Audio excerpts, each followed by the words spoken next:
My name is James L. Blake Jr., and I'm speaking on behalf of 680 Riverland Drive and the surrounding neighborhoods. Our ancestors fought and worked hard and long to purchase this property on 23 December 1907 to have a legacy for our family. I wore this uniform today because I thought it's ironic that I served and fought for my country for over 30 years, and now I'm retired, came back home, and now I have to fight for our land that has been in our family for over 112 years. Is that just? I had a property and tree survey done and completed on 26 July 2018. I had a house elevation survey done and completed on 17 January 2019. I am currently having an engineer survey done. These surveys cost money, and I would not have had them done if I had no intentions to build. I also have a soft contract with a local builder. I believe everyone should have equal rights. We agreed to work with the county for alternative 1 for 0.77 acres.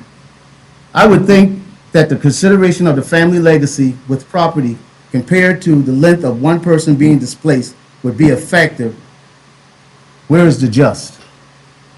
We have been bound to our property for over 112 years, over a century, and the one homeowner in question has lived in their home for a year and a half. Who is to say that homeowner will stay or not sell in the next 3 or 4 years? And we will still be bound to our property. Paying or forcing eminent domain on 3 properties instead of displacing one homeowner that is living in an illegal constructed home was the recommendation of the council on 21 February 2019 by unanimous vote. This is the time to right a wrong for the county permitting the builder to build in that area. And honor the family that has been paying taxes on the property for over a century. Is that just? This is not the first time things have not been transparent. We had no knowledge about the plans that were apparently started since 2016 stated by Mr. Rye until a survey was caught trespassing on our property. Yes, sir. The survey was stopped about 300 feet on our property We don't have anything here. and was questioned, and I was informed, and I contacted several people until I spoke to Ms. Emily. She told me that the surveyor jumped the gun. My question was, jumping the gun on what? I expressed to Ms. Emily that we are building on our property and not willing to sell. She replied that she would pass the information forward. No transparency. We later went and spoke to Mr. Keith Benjamin and his team downtown on 25 May 2018 on the intersection and asked why the family was not notified about the plans for the intersection. I said that there is no transparency because someone is paying taxes on that land, and at a minimum, the taxpayers should have been notified. We expressed to Keith and his team that we are building and have no intentions to sell. The next time we heard about this is when a meeting was held on 26 September 2018 at James Island Charter High School with no notification to us.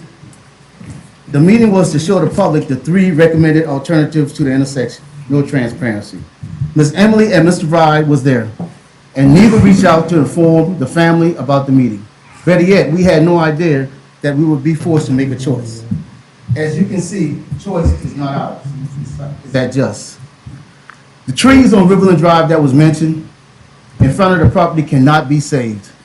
I went to Murray the same about 50 years ago, 50-something years ago, and the trees stood straight and strong. Today, those same trees are being uprooted and currently leaning over Riverland Drive, some at a 45-degree angle due to the fact that SCG&E cut all the limbs on the side of our property. Therefore, the limbs leaning over Riverland Drive is uprooting the tree, and the tree is leaning. And it's just a matter of time, or Mother Nature, those trees will fall. Knowing this, those trees should not be included in the number count of trees being lost. The only other comment about the trees is that at the town hall meeting, Mr. Rice said that some people that she knows think that trees are more important than people. Lastly, one council member spoke about principal comments in the outer surrounding community. If you are familiar with elementary school, especially magnet schools, people commute from outer surroundings of the school zone for their child to attend these schools. That is the responsibility of the parent and not for the community to give up their property because the traffic is moving slow. Did the principal ask those parents that were complaining about the traffic if they live within the school zone? These parents that commute from outer surroundings have no more than 5-year commitment to that intersection, and then their child moves on to middle school. We are still out of 2.16 acres. Is that just? Any elementary school in the state have traffic during inlet and outlet because of the age of the children. In summary, our ancestors fought and worked hard and long to purchase this property on 26 December 1907 to have a legacy for our family. Paying or enforcing imminent danger on 3 properties instead of displacing one homeowner that's living in an illegal constructed home. Alternative 1 meets the criteria, but the landowners still need to converse with the .77 acres. Alternative 3, 2.16 acres from the landowners will destroy the chances of building on those 2 lots.